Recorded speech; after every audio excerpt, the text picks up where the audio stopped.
लोग भले कहते हैं कि खाली हाथ आए थे, ठीक है खाली हाथ आए थे, लेकिन खाली हाथ जाना नहीं है। इस देश का ऋण चुका के जाना है।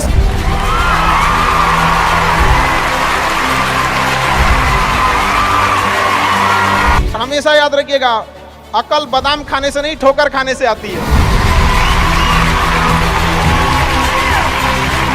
हमने इतिहास से यह सीखा है कि इतिहास से कोई कुछ नहीं सीखता। भले जेब खाली हो, जेब में गांधी हो या ना हो, दिल में एक आंधी होनी चाहिए। जो बोले हैं, जो ठाने हैं, वो कर लेंगे यहां पर, और नहीं कर सकते हैं तो दुर्भाग्य है इस भारत की धरती पर जन्म लिया हुआ।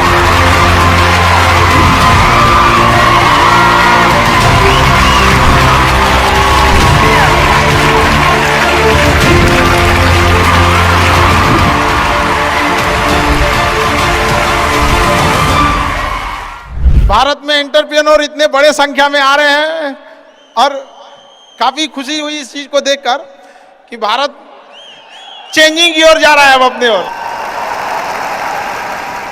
हमेशा सीखने की प्रवृत्ति रखिएगा।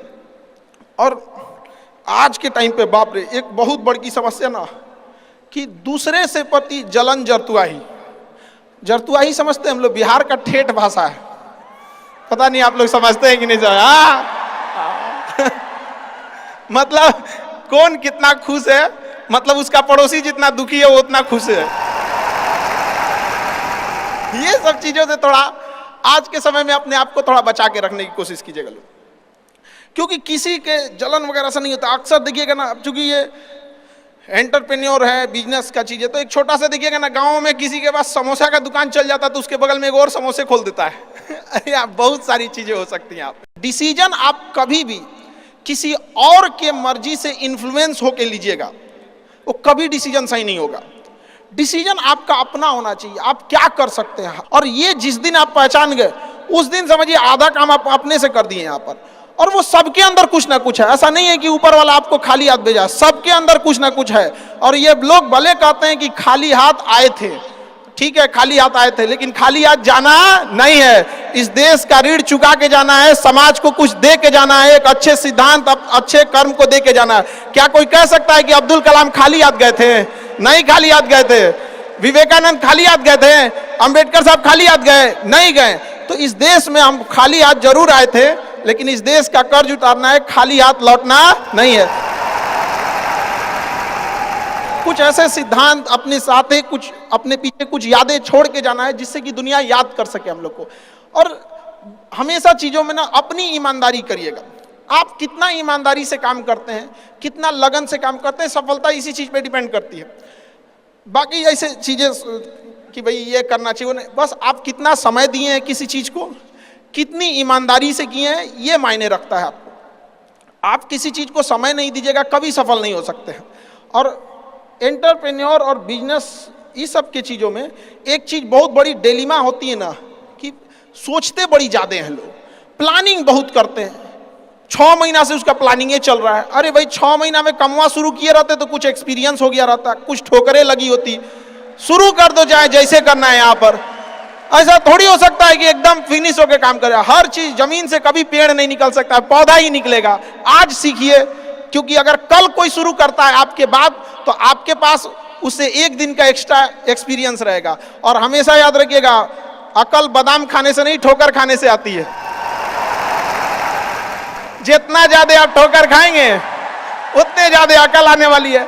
दुनिया का कोई इंसान जो सफल है कह दे कि हमको ठोकर नहीं लगा है, या कोई कह दे कि हम एक ही बार में यहाँ आए हैं, कभी नहीं आ सकते हैं। यहाँ पर स्टार्टिंग कीजिए, यहाँ पे ज्यादा प्लानिंग व्लानिंग के चक्कर में नहीं। कितना अच्छा आप प्लानिंग करके आइएगा ना कुछ चीजें गड़बड़ होंगी, क्योंकि किताबी नॉलेज, ये मोटिवेशन, ये सब चीजें, ये एक अलग चीज है।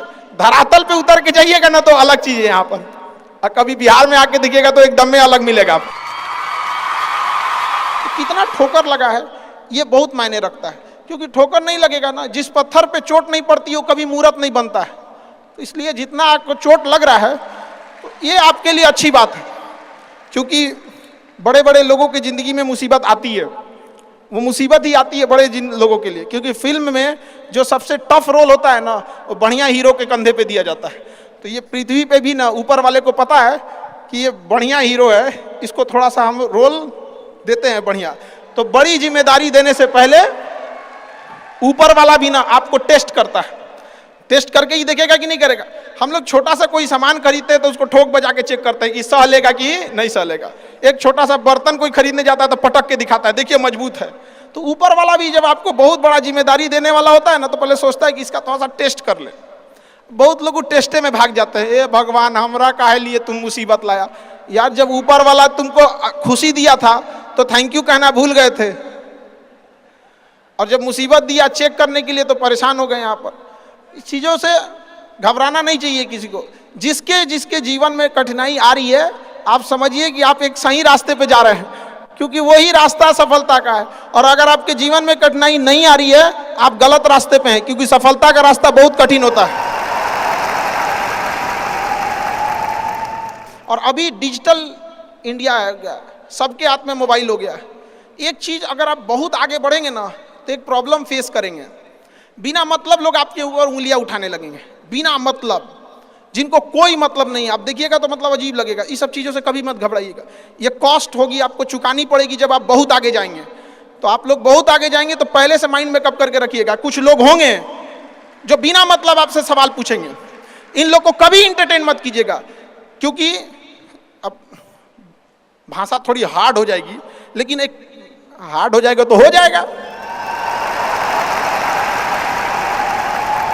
बस भाषा, भाव को समझिएगा, भाषा का नहीं। कि कुत्तों की रेस में दौड़ने से घाटा यह है कि जीतने के बाद भी कुत्ता ही कहलाएगा आदमी। एक बार एक रेस में ना कुछ कुत्तों को दौड़ाया गया, बीच में शेर बांधा गया कि कौन तेज दौड़ता है। शेर दौड़ा ही नहीं, कहा कि जीत के भी क्या फायदा, जीतने के बाद वो कुत्ता कहलाएगा। समझा? तो जब आप आगे बढ़ेंगे ना, तो ये कॉस्ट है, समझिएगा इस चीज को। पहले ये कम था, क्योंकि पहले लोगों के पास में हाथ मोबाइल वोबाइल कुछ नहीं था, मतलब कानाफूसी में रह जाता था। लेकिन अब ये बहुत बड़े पैमाने पे हो गया। तो ये सब चीज़ों से बचिएगा, और ये आएगा आपके साथ में लाइफ में ये चीज़ें।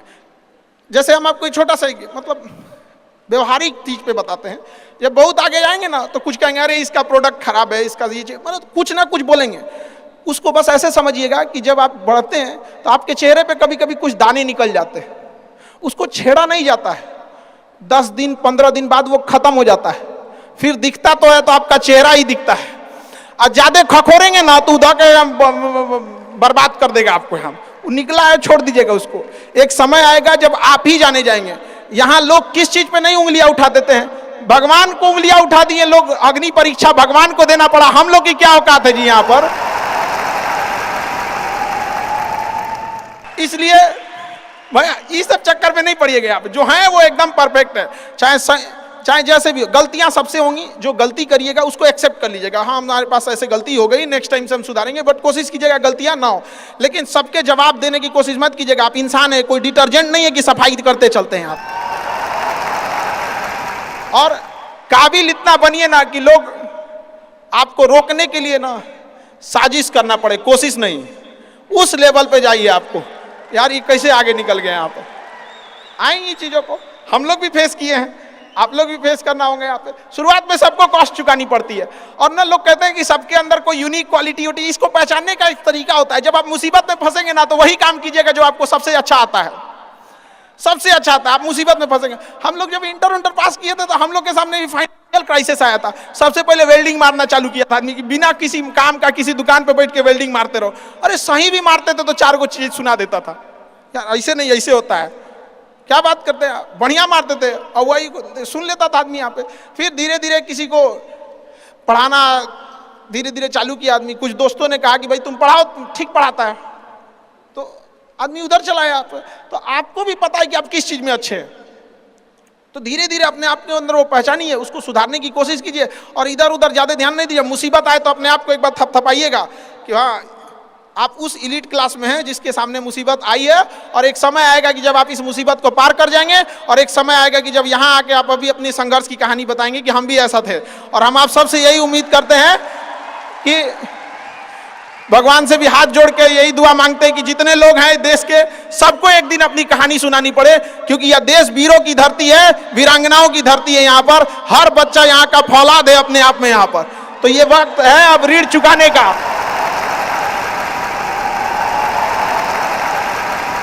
अब इस सदी में हमें अपना नहीं, अब इस देश का भी एक ऋण चुकाना होगा कि शायद पिछले जन्म में बहुत सौभाग्य, बहुत अच्छा काम किए होंगे तो हिंदुस्तान में जन्म लिए, वरना अगर जन्म के समय थोड़ा बहुत बॉर्डर क्रॉस करते ना, उधरिया हो जाते ना, अरे बाप रे बाप, अरे क्या दुर्दशा होता जिसका कोई हद नहीं। यहाँ पे थोड़ा सा बस उधर घसक जाते तो। लेकिन ये हम लोग का सौभाग्य। एक चीज हम लोगों ने गलती किया के बाद, हमने महिलाओं के पावर को ना अंडर एस्टिमेट कर दिया। हम लोग 1947 से जो पुरुष समाज है ये सोच रहा है कि देश को आगे ले जाने के लिए, अभी तक सोचिए रहा है। ये हम लोगों से गलतियां हुई हैं। और लड़कियों को हमने जो साथ छोड़ दिया महिलाओं का ना, बस यकीन मानिए जिस दिन भारत देश की महिलाएं पुरुषों के साथ कदम से कदम मिला ली, 10 साल में देश की सूरत बदल जाएगी, दुनिया देखते रह जाएगी। यहाँ पर हम इस चीज को ज्यादा समझ सकते हैं क्योंकि हमारी खुद की बहन नहीं, अपनी बहन नहीं, लेकिन अभी भी हम अपना घर देखते हैं ना तो लगता है कि बहुत बड़ी कमी है। और अगर बहन रहती तो चीजों को अच्छे से समेट के रख सकती थी। अब तो इसलिए हम देखेंगे हमको इंडिया में सबसे ज्यादा राखी बांधी जाती है, पूरे हिंदुस्तान में सबसे ज्यादा राखी बांधी जाती है। नहीं था तो हमारे यहाँ माझी जी थे ना, वो कहे कि भगवान के भरोसे मत बैठो, क्या पता भगवान तोरे भरोसे बैठा लो। तो बहन नहीं थी तो क्या दिक्कत है, दुनिया में सबसे ज्यादा राखी बांधी गई। अब मतलब आप सोचते हैं कि अगली बार, अभी इस बार 7,500 राखी बांधी गई थी, 7,500। हर साल रक्षाबंधन के बाद, पहले ही रक्षाबंधन से पहले हमको एक डॉक्टर अपॉइंट करके रखना पड़ता है कि सर मेरा ना ब्लड रुक जाएगा, इतना राखी बांधी जाती है। तो आप एकदम ना स्टैंड बाई पे रेडी रहिएगा वहां पे। इतना राखी बांधने के बाद एक आदमी आता है मेरा हाथ उठाने वाला, वो हाथ लेके चलता है, हम ऐसे चलते रहते हैं। तो खुश नसीब हैं वो लोग जिनके घर में बहनें हैं, जिनकी बेटियां हैं। आप उसकी कदर नहीं कर सकते हैं तो यकीन मानिए इसका बदला भगवान जरूर लेता है। आजकल लोग देखते हैं कि लोग बहू की कदर नहीं करते। अरे वो आपकी बेटी है, चेहरा बदल के वापस भगवान ने भेजा है आपको, नहीं कर सकते कदर ना, तो आपने भगवान की उस नेमत को ठुकरा दिया है। अब फिर घरे में मुसीबत आएगा तो कहेंगे कि पता नहीं क्या हो गया। चाहे चांद पे पहुंच जाइए, चाहे जितना भी आगे चल जाइए, अपनी सभ्यता संस्कृति को मत भूलिएगा वरना मिट जाइएगा आप यहां से। यूनान मिस्र रूमा सब लुट गए जहां से, लेकिन मगर है बाकी नामो निशा हमारा। कुछ बात है कि हस्ती मिटती नहीं हमारी, सदियों रहा है दुश्मन दौरे जहां हमारा। भारत को मिटाने की कोशिश की गई, मिटा कभी नहीं। इसलिए याद रखिएगा अपनी संस्कृति को नहीं भूलना है। और हमसे गौरवपूर्ण संस्कृति पूरे भारत, पूरे विश्व में किसकी है यहाँ पर, तो ये चीजों को थोड़ा सा आप लोग को ध्यान में रखना है और आपस में मिलजुल के एक देश वाली भावना लेके चलना है कि हम सबको मिलकर अब देश को अपना उस पुराना जो गौरव मिला था उसको वापस लौटाना है।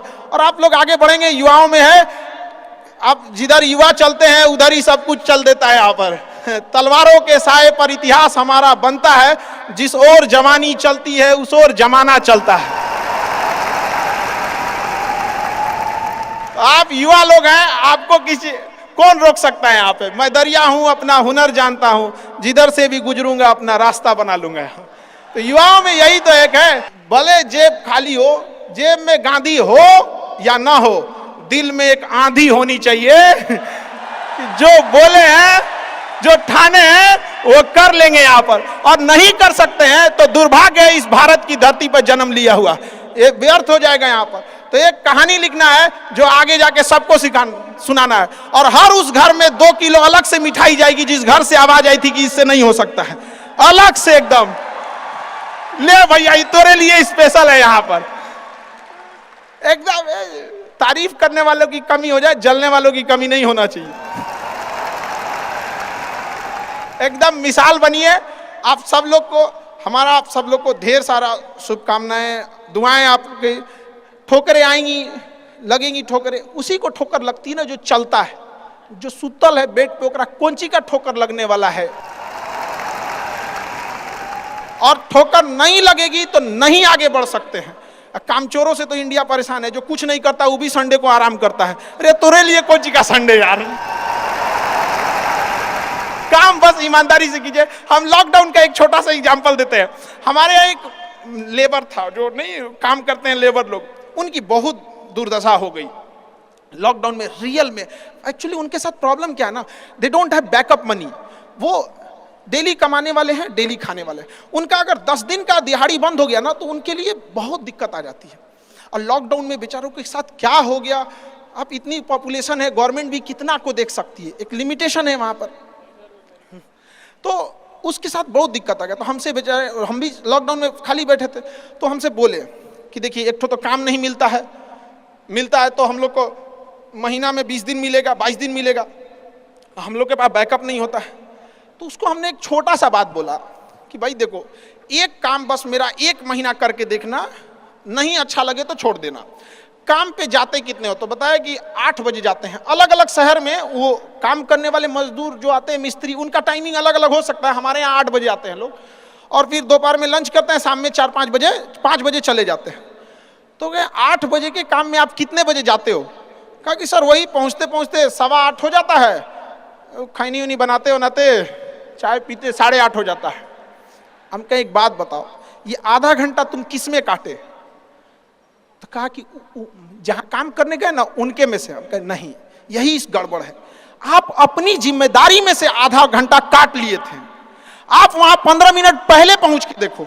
तो कहे क्या बोलते हैं मास्टर, पगला गए हैं एकदम। हम भाई देख तो 1 महीना काम करके देखो, बस तुम वहां 15 मिनट पहले पहुंच के देखो। वो इंसान 15 मिनट पहले पहुंच जाता था, 5 मिनट पहले ही काम चालू कर देता था, बाकियों के आने से पहले। लंच पे जाते थे तो जब सब चले जाते थे, 1-8 मिनट लेट से लंच जाते थे, कुछ नहीं होने वाला है। 1-8 मिनट लंच के खत्म होने से पहले ही चले आते थे। बाकी लंच खत्म हो गया 10 मिनट बाद आ रहा है, वो लंच खत्म होने से 1-8 मिनट पहले ही चले आते थे। जब सारे लोग 5 बजे चले जाते थे तो 5:05 पे जाते हैं। तो हमसे कहें कि खान सर ये आप बता रहे हैं नहीं, बहुत उटपटांग बात बता रहे हैं आप। तो भैया 1 महीना काम कर लो, हाथ जोड़ लेते हैं। आज के टाइम पे जब वो 1 महीना काम किया, 10 दिन के अंदर लोगों को हो गया यार कितना ईमानदारी से काम करता है। आज उसको फोन से लोग बोलते हैं कि भाई मिस्त्री खाली हो, फोन से बोलते हैं। और लोग क्या कहते हैं पता है, इसको काम दे देंगे ना तो टेंशन नहीं है, टेंशन नहीं है, काम वही है। आप दुनिया में कुछ भी कीजिए, बशर्ते क्या कीजिए, ईमानदारी से। और आपके यहाँ जो काम करने आ रहा है ना, प्लीज उसका भी आप लोग, मतलब जो भी आप लोग एंटरप्रेन्योर है तो आपके अंडर में भी लोग काम करेंगे, उसका भी ध्यान रखिएगा एक परिवार की तरह। ये नहीं कि उसका भी रोक रख के सैलरी रख ले 2 महीना 3 महीने का, और उसके बाद कहेंगे कि चौपट काय हो रहे हैं। ऊपर वाले की लाठी में आवाज नहीं होता, इस चीज को हमेशा याद रखिएगा। देखिए जैसे बड़ी कंपनी, याद रखिएगा, बड़ी कंपनी कस्टमर तक डायरेक्ट नहीं पहुंचती है, बीच में एक डिस्ट्रीब्यूटर रखती है, डायरेक्ट कस्टमर को सामान नहीं बेचती है। अगर किसी बिस्किट कंपनी को, तो सोचिएगा बिस्किट डायरेक्ट नहीं देगी, बीच में क्या रखती है, डिस्ट्रीब्यूटर रखती है। उसी तरह ऊपर वाला भी ना सबको हाथ में डायरेक्ट पैसा नहीं देता है, बीच में एक डिस्ट्रीब्यूटर रखता है। हो सकता है आप एंटरप्रेन्योर वही डिस्ट्रीब्यूटर है, आपके माध्यम से गरीबों का चूल्हा जलता है, आप मत मारिएगा। आप प्लीज उन गरीबों का हक मत मारिएगा, नहीं तो बड़ी कंपनी को दिख जाता है कि ये डिस्ट्रीब्यूटर ठीक नहीं है तो उस डिस्ट्रीब्यूटर को चेंज कर देता है। अगर गरीबों का हक मारेंगे और ऊपर वाले को नजर पड़ गया कि ये डिस्ट्रीब्यूटर ठीक नहीं है तो साइड कर देगा, और फिर कहेंगे कि अब हमारा बिजनेस चौपट हो गया। अरे बाबू तुम खुद चौपट किया अपना।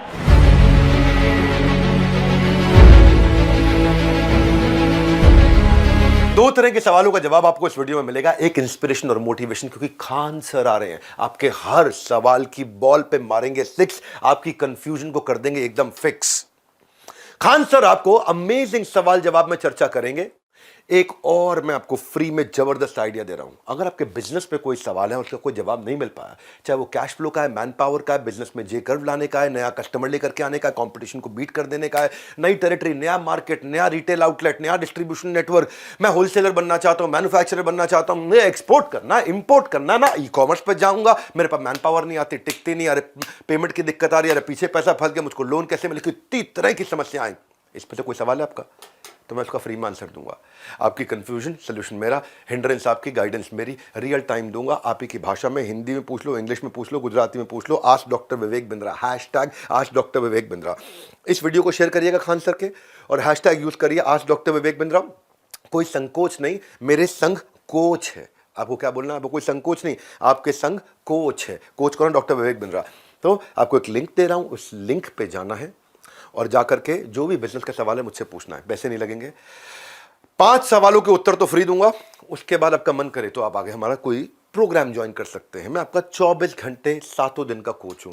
हाँ, आप कोई जरूरी नहीं आपको पैसा खर्च करना है। 5 सवालों के जवाब आपको फ्री दूंगा। लिंक पे जाओ, अपना सवाल पूछो और मुझसे डायरेक्ट आंसर लो। अब सुनते हैं वो जवाब जो कि खान सर देने वाले हैं। धन्यवाद। खान सर, आपका पूरा नाम जानना चाहते हैं और थोड़ा आपने स्ट्रगल कैसे किया उसके बारे देखिए, में बताइए। बिल्कुल आपको अधिकार है पूरा नाम जानने का, लेकिन हमने इतिहास से यह सीखा है कि इतिहास से कोई कुछ नहीं सीखता है। हम आपको एक एग्जांपल देते हैं। जलियांवाला बाग हत्याकांड हुआ तो उन निर्दोषों की कोई गलती नहीं थी। थोड़ा सा आपको हम अपने थोड़ा सा हिस्ट्री की ओर ले जाते हैं। आप बिजनेसमैन हैं, शायद इंटरेस्ट ना हो तो खैर थोड़ा सा तो जलियांवाला बाग में जब हत्याकांड हुई, जनरल ओ डायर ने जनरल आर डायर को कहा कि गोली चला दो। उस चोट्टे ने गोली चला दिया, लेकिन आदेश दिया था जनरल ओ डायर। गोली मारा गया। उन निहत्तों की क्या गलती थी? न जाति देखी गई, न मजहब देखा गया, गोली मार दिया गया। उस गोली मारने के 21 साल बाद 1919 की घटना है, 1940 में उधम सिंह, भारत का वह वीर सिंह अमर रहे। उधम सिंह जब इंग्लैंड में गए और लंदन में उसके घर में घुस के उधम सिंह के छाती पे गोली मारे थे वहां पे। और जब जज ने पूछा था कि नाम क्या है, तो उन्होंने कहा था राम मोहम्मद सिंह आजाद। राम मोहम्मद सिंह आजाद। समझ आ गया मेरा नाम क्या है?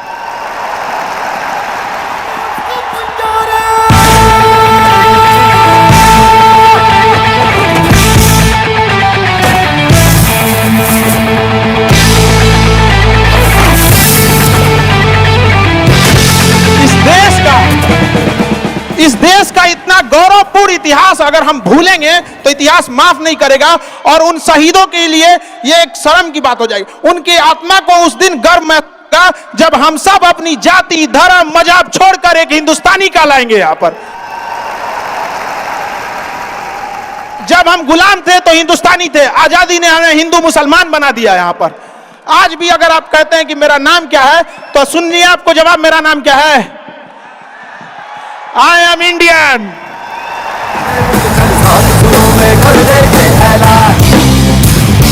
हिम्मत है तो ठोको, जुर्रत है तो मारो, आज हथेली में रखती है जान। मेरी एज अभी 21 है, ठीक है।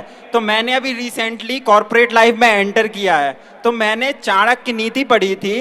तो चाणक्य नीति में चाणक्य जी एक चीज बोलते हैं, वो कहते हैं कि जंगल में जो टेढ़े पेड़ होते हैं वो बाद में कटते हैं, लेकिन जो जंगल में सीधे पेड़ होते हैं वो तुरंत कट जाते हैं। तो आप मतलब तो समझ गए होंगे कि लाइफ में क्या करना चाहिए और किस तरीके से हमें मतलब टेढ़े बन के रहना चाहिए कि अपने सीधे बन के रहना चाहिए। देखिए, समझिए ध्यान से, जैसा देश वैसा भेष। अगर प्यार से बात करने वाले हैं तो प्यार से बात कीजिए। सब लोग प्यार से नहीं मान सकते हैं, और अगर सब प्यार से मान सकते थे तो बांसुरी बजाने वाला कृष्ण कन्हैया कभी महाभारत होने नहीं देते।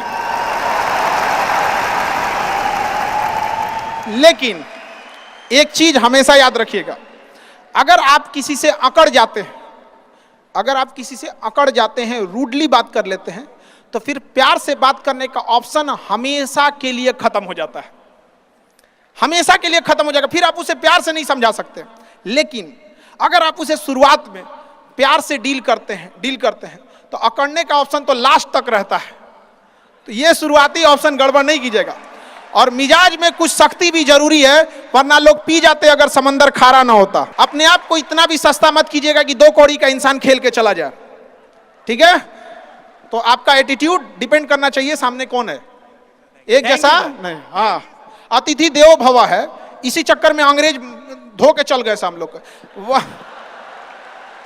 और हम लोग रहते हैं वास्को डिगामा को बांध के मारते पहले।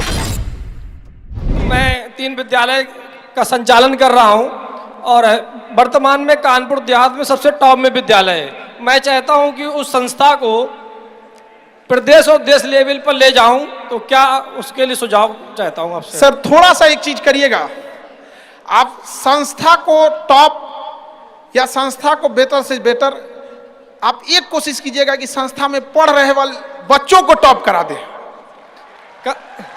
बस वो बच्चे टॉप रहने चाहिए। सर हमारी संस्था में जाएंगे, वो गोदाम था, अनाज रखने वाले गोदाम को हम क्लासरूम बनाए हैं। हमारे यहाँ लगभग 200-250 लड़के जमीन पे बैठ के पढ़ते हैं। हमने कभी संस्था पे ध्यान ही नहीं दिया, जब भी ध्यान दिए बच्चों पे ध्यान दिए। तो सर एजुकेशन में वो करना है कि वो बच्चे ब्रांड एम्बेसडर बने आगे जाके।